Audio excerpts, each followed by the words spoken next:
বহুতৰে এটা প্ৰশ্ন হয় যে মই কিমানলৈকে পঢ়িলোঁ। আজি সেই প্ৰশ্নটোৰ উত্তৰ দিম বলক। আৰু এইখনেই হৈছে সেইখন বিদ্যালয় যিখন বিদ্যালয়ত মই শিক্ষা সামৰণি মাৰিছিলোঁ। সন্তানটিক হাতত লৈ গোটেই কাহিনীখিনি কৈ আজি মই যিটো শ্ৰেণীকোঠাত মোৰ শিক্ষা সামৰণি মাৰিলোঁ সেই শ্ৰেণীকোঠালৈ সন্তানটিক লৈ আহিলোঁ। আৰু খিৰিকীৰ কাষৰ বেঞ্চখনত বহি খুব ভাল পাইছিলোঁ। আৰু এইখনেই বেঞ্চ হৈছিলে সেইখন বেঞ্চ য'ত মই সামৰণি মাৰিছিলোঁ শিক্ষাৰ। মই যেতিয়া হায়াৰ ছেকেণ্ডেৰী ফাৰ্ষ্ট ইয়েৰ পঢ়ি আছিলোঁ তেতিয়া মই বিয়া পাশত আবদ্ধ হৈছিলোঁ। আৰু তাৰ পাছৰ পৰা পঢ়িব নহ'ল।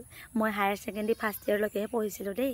লগতে এইখন স্কুলত প্ৰত্যেক বছৰে পতা হয় কবি সন্মিলন। নদীৰ আৰু নাৰীৰ এই সন্মিলনখনত আজি আমি উপভোগ কৰি বহুত বেছি ভাল লাগিলে। আমাক নিমন্ত্ৰণ কৰিছিলে, সেইবাবে আহি পালোঁ। আহি পোৱাৰ লগে লগে বাইদেউসকলে সমবেত সংগীত আৰম্ভ কৰিছে। লগতে আমি প্ৰত্যেকে নিজৰ নিজৰ চাইন মাৰি ল'লোঁ।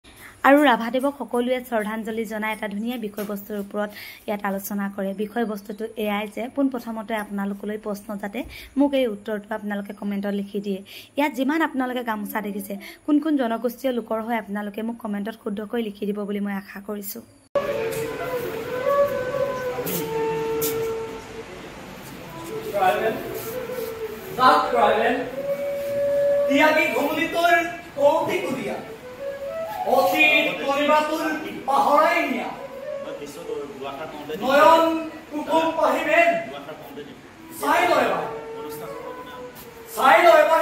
নতুন পৃথিৱী পোহৰাই ৰাণী হও নকালৰ তিমিৰ বিদায় নতুন যুগৰ নানা নতুন বাতৰি চকুটোৰ মেইন জাক ট্ৰাইবেল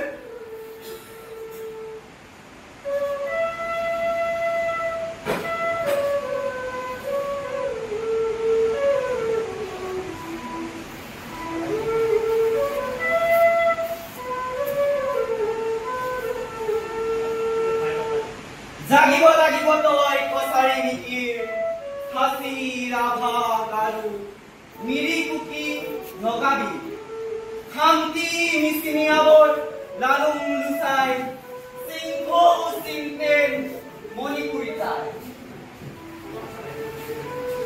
টিপ্ৰা ডিমাচা অকা নফলা ককাই চুতীয়া মদাহী দেউৰী টুটুলাকুচ হাজং বৰাবি জাগিব লাগিব তই যাক লচুৱা ভাগ পাতিব লাগিব নৱমে যাক ট্ৰাইবেল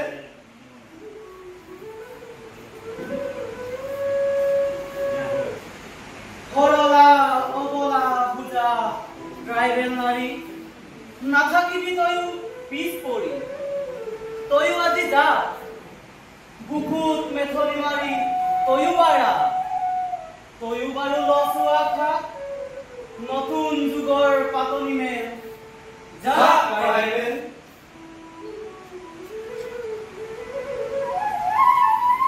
পুৰণি আদিম অসমীয়া ট্ৰাইবেল নাৰী পোহনীয়া মনত পৰেনে সেই কেঁচুৱা কালৰ